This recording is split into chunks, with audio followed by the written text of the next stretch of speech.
How much does the culture a character comes from impact their story? Spoiler alert, it's a lot. The values, traditions, and even the tensions within a culture shape who your characters are and how they see the world. In fact, I recently overhauled the outline for the first book of my second series, Sangwheel Tales, because I realized the culture I designed wasn't pulling its weight in the story. When I redesigned it and added some layered subcultures, it completely changed how I approached the character and their arc for this novel. Today, I'm going to show you how I used my circle model to build a culture with depth, complexity, and subcultures that made my character come alive in the story. Welcome to another episode of Just-in-Time World Building with your host, Marie Mullaney.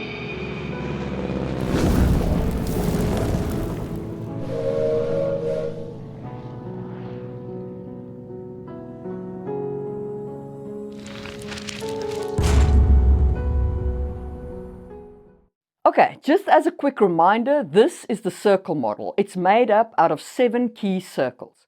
The core circle or cultural North Star, the norms, mores, and taboos, the cultural symbol, kinship systems, hierarchies and leadership, political systems and laws, cultural expressions. And then it has these cross-cutting lines, which is the material conditions and magic and stuff like that, as well as identities that weave through the entire framework, including things like religion, gender, etc. If you haven't seen my podcast episode where I go into detail about this model, you can check it out in the info card. Plus, you can download the circle model for free from my Ko-fi page to follow along. Now, I'm in the process of mapping out the next series in my Sangwheel saga. I just wrapped up Sangwheel Chronicles. Cue the applause. Thank you very much. Cue the applause. And am moving on to the second series, Sangwheel Tales. This one shifts focus to the southern continent of Kisangani. As part of this, I need to build a more detailed understanding of the tribes in the Sidon Mashada Desert, because one of my main characters in Tales comes from this region. Now, when I was working on Chronicles, I did what I call shallow world building for Kisangani. I defined the basics, like which earth culture inspired the desert tribes, what the environment is like, a few names, and some legends. That was enough for the story at the time. And if you're curious about balancing deep versus shallow world building, you can check out my video on that. It's also linked in the information card. Now, for Sangwheel Chronicles, I had established that the people of the Sidon Mashada Desert were organized into kubelas, kind of akin to clans, and within these, there were smaller family groups called kikundi that were led by haikamas that traveled together through the desert. I knew that they harvested dye from the ocean and that their hobbyers, people who are magically powerful, rode giant snakes. Oh, and I knew that they married in threesomes, and they were the origination point for the order of the threesome religion, and some of them didn't like triadic marriage and still married dyadically, and those people formed outcast camps called couple camps. Okay, so far so good. But now I have a character coming directly from this culture, and it's time to dig deeper. So let's dimple the golf ball and get into the nitty-gritty. At first, when I was fleshing out this character, her name is Sayara, by the way, I had a pretty straightforward plan. She was going to have a sick sister, and that sister would be used as leverage to push her to go to Magadla. That's basically where her journey kicks off. She doesn't really have a calling to become a priestess. It's not something she wants. She's forced into it by the hidden agenda of the force moving behind the story. Okay, so I had her arc plotted out, her growth arc, how it connects to the main plot, all of that. But then I thought, I should spend some more time in the desert. It's where she comes from after all. Plus, it gives me a chance to establish her personality and backstory while skipping over some events in Magadla that I didn't want her directly involved in, that involve some other characters. Okay. So I decided to really map out the culture of the Sidon Mashada Desert. Not just the surface level details like I had in Chronicles, but a full deep dive into their way of life. And to do that, I turned to my trusty circle model to get everything organized. Okay, so I started with the overarching model for the Kubelas of the Sidon Mashada.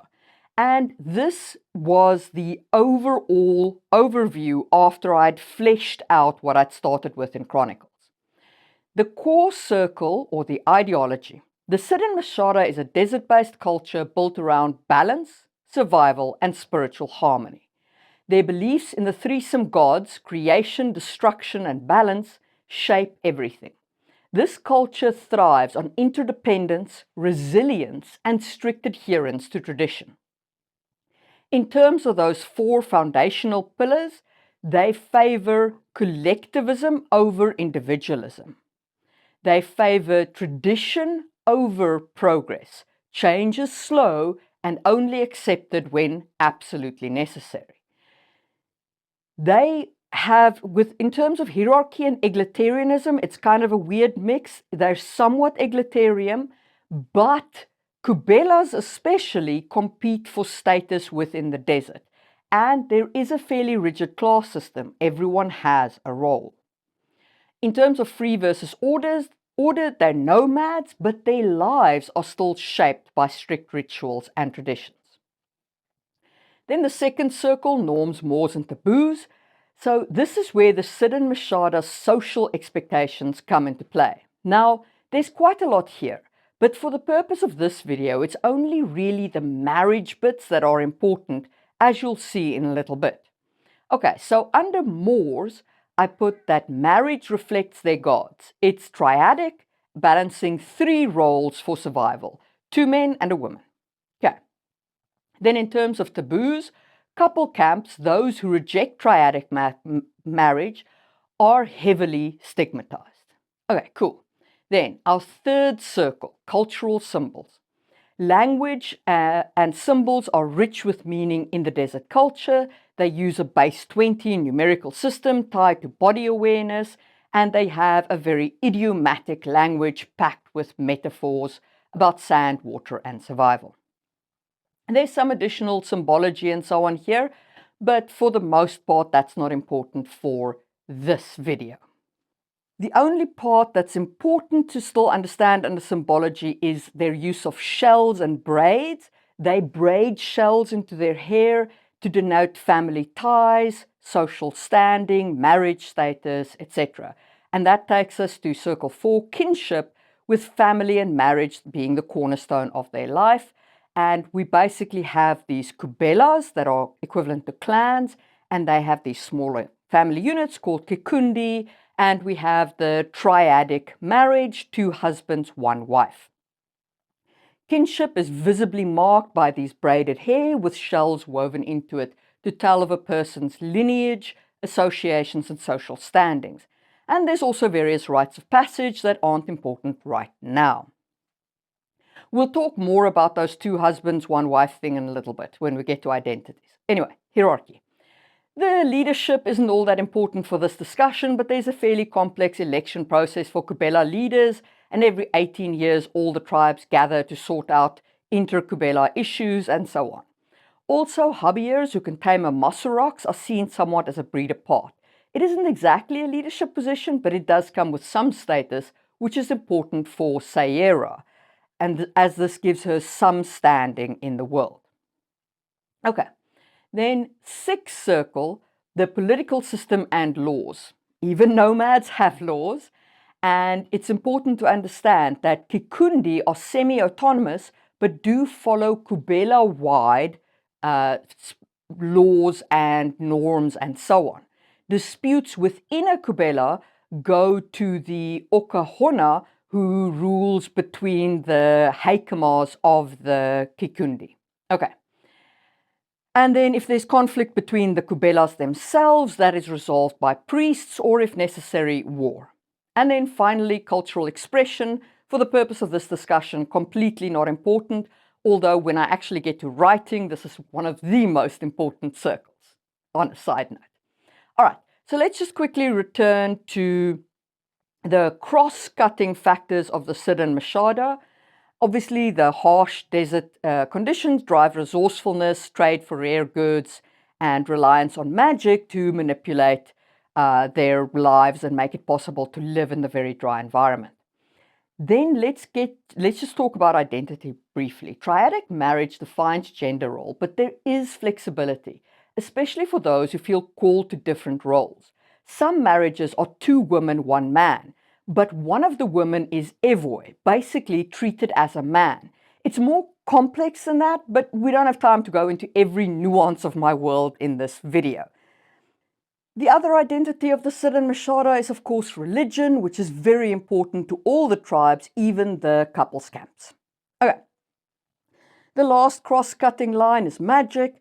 Magic is either internally facing hobby, the most powerful of which are the Mosorox riders who can synchronize their Elamar with that of the giant snakes, the Mosoroxi, or externally facing, able to draw and use Elamar externally.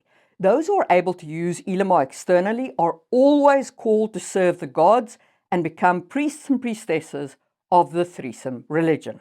If you've been following this channel a while, you know that I like to have an understanding of how magic impacts the societies that I'm working with, right? So, and how they control mages, or if they control mages at all. So whether mages are in charge or mages are controlled in some way, or everybody has magic, etc., etc. So each culture in my world addresses this slightly differently. In Lumiaron, where the whole of Chronicles took place, mages are basically in charge. It's a magocracy, okay? But in Kisangi, it's a different approach. Mages are still kind of in charge, but all mages become priests, and they call being able to be a mage a calling of the gods. You're called to the gods. And anybody who has this potential within Kisangi becomes a priestess. And if you think there's any other path, there isn't, and you're wrong, and nothing good comes of those people who try to follow a different path in Kisangi. By the way, I have a plethora of forms and models to help you world build, and members of this channel get those forms and models, a new one every month, as well as exclusive live streams where I discuss this kind of more detailed world building. So if you're interested in that and you want to support the channel, you can, for the price of a cup of coffee, you can get access to all of that content every month, and new content is added monthly. Okay, back to the video. Right, so I had the overall culture of the Sidon Machado Kubelas. And of course, I'd done a chunk of other world building for Kisangi, like the geography and the towns and so on. But I wanted more, so I decided to plunge into the subcultures of the Sidon Machado a little. Now, using my model with subcultures is very, very simple. You just say inherited where the circle is inherited and change where it's not. So I decided to start with the couples camp, since they are the most different from the main culture of the Sidon Machado. So this is what the couples camp subculture ended up looking like in my model. The core culture is mostly inherited, but couples camps see balance not as triadic, but as achievable through dyadic union, focusing on equality and mutual support between 2 partners. The second circle, norms, mores, and taboos. Here is the biggest difference, especially with regards to marriage, which is dyadic. Couples reject triadic marriage, but they still see their unions as divinely blessed, framing their bond as a valid alternative to the gods relationship. They do try to avoid direct challenges to traditional triadic clans because they cannot afford war. In the third circles, cultural symbols, mostly inherited, but those shells, couples use paired shells to symbolize their bond, often exchanged during their union. Fourth circle, kinship. There's a lot of change here. The family is nuclear with kinship ties traced bilaterally rather than through the right-hand father as is done in the Shid and Masada. Couples camps maintain loose ties with the larger Kubelas but often live on the periphery.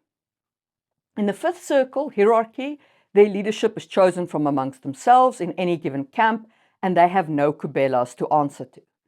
In the sixth circle, political system and laws, and the seventh circle, cultural expression, aren't really important for this discussion and are mostly inherited with some adjustments for being couple camps.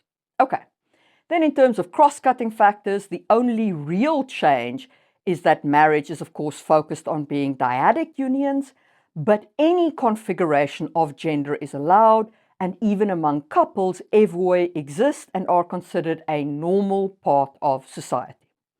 Okay, so far so good. But it was at this point that I changed my mind about Sayara's background. See, the sick sister was fine. It's a good motivation, it's easy for the reader to get behind, no problem with any of that. But when I'd finished the couples camp, I started thinking, I really should have Sayara come from a couples camp. And then I thought, what if her sister isn't sick?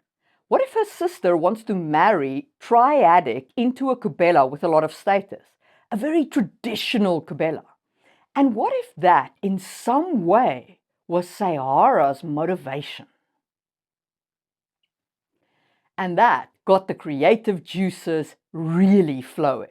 I thought, okay, what if there's this ritual quest called Lilt's Journey that people can undertake to prove themselves, gaining a lot of status as they succeed? But then here's the kicker, it's dangerous, and a lot of people don't survive. Then I started layering more complexity. What if there are rumors that powerful clans rig the system, like they bribe priests to say their members passed the test, when actually these members didn't, they just hid out in the mountains for a couple of days? That gives the quest this dual reputation. On the one hand, it's seen as a noble and sacred trial, but on the other, people whisper that it's corrupt and just another way for high-ranking Kubelas to inflate their status.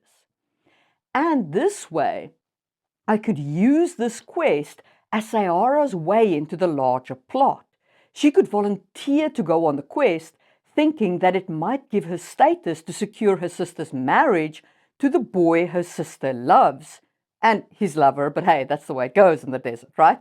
Anyway, and during the journey in the mountains where she does this whole quest, I can then enact the plan to manipulate Sayara into going to Magadla with this force that has this hidden agenda driving her. I can't tell you more about that because spoilers. Anyway, so here's where it really got fun.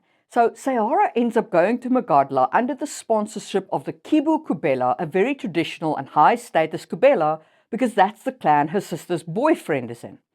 If you've read Sangwil Chronicles, you might remember that Kibu Kubela is where Naira came from 200 years ago. And boy, are they proud of her. They ride on the prestige of Naira's name because she rose to be balancer, basically like the Pope of the threesome religion. Now, when Sayera gets to Magadla, she encounters a lot of resentment toward the desert tribes. People call her things like Naira's little cousin, even though she's absolutely no relationship to Naira. And Sayera hates it. She's not from Kibukubela. Her parents are actually from a couples camp, but she can't say that. She feels completely disconnected from the legacy they're imposing on her, and yet she's stuck with this nickname and all of the assumptions that comes with it. And this, for me, created such an interesting internal conflict for Sayera. She's grappling with a world that refuses to see her for who she truly is, while trying to navigate her own complicated feelings about the desert culture and the role she's being pushed into. And she's using Naira's name to open doors because she has this force pushing her into using whatever advantages she has access to. And all the while, what she really wants is just to make sure her little sister is happy. What do you think? Does that sound like a more interesting motivation than a sick sister? Let me know in the comments below. Now, what's really exciting about this, and the reason why I decided to share it with you all in today's video, is that this narrative arc didn't exist in my original plan. It all came about because I took the time to really dive into the culture building process. By creating those subcultures like the couples camps and the Kibu Kubela, I sparked new ideas that refined Sayera's background, tying her more deeply to the world and making her a more compelling character. Plus, for readers of Sangwheel Chronicles, there are these subtle connections that add depth and continuity even between different series set in the same world. And that's the beauty of world building. It's not just about creating a setting, it's about breathing life into your characters and your story. By taking the time to dive deeper into the culture of the Sid and Mashada and explore their subcultures, I discovered new layers to Sayera's journey that I never would have imagined otherwise. It's those little details, the ones that connect your characters to their world and give their choices meaning, that truly makes a story resonate. So, whether you're working on a massive epic fantasy like Sangwheel, or just fleshing out a single character for a short story, I encourage you to explore your cultures in your world. Use tools like the circle model, or whatever process works for you, and see where it takes you. Don't marry your characters as you envisage them at the beginning. Build the culture and see what new possibilities that opens up for you. Have you found a cultural element that made such a change to plot for you? Let me know in the comments. And thank you so much for watching, especially as all I really did was yap about my world. But if you found this helpful, don't forget to like, share, subscribe, all those YouTube things. If you have questions, head over to my website and sign up for my newsletter. There's a form to submit questions which I will always answer in the next newsletter.